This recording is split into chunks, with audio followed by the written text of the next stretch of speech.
Mabuhay, purihin ng Panginoon. Magandang araw sa inyo mga kapatid. Ito po si Pastor Ray dito sa Church on the Rock, Schwerin, Germany.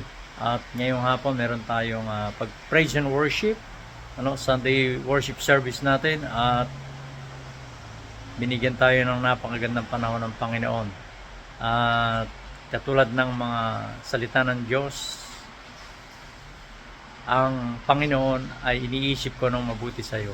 Kung paano pinapaganda ng Diyos ang mga halaman katulad ng mga rosas na yan sa likodan ko, mga kapatid. Ngayon ay sariwa, bukas ay lantana, higit sa lahat na mas iniisip ng Panginoon ko ano ang mas makabubuti sa atin.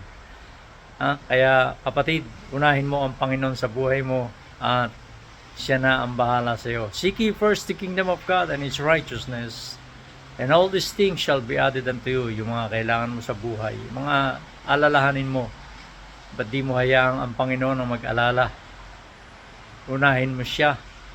At kapag ang Panginoon ang inuna mo sa buhay mo, hindi ka tuwabayaan ng Diyos. Mabuhay ka kapatid at patuloy kang magpakalakas sa Panginoon. Muli po ito si Pastor Ray.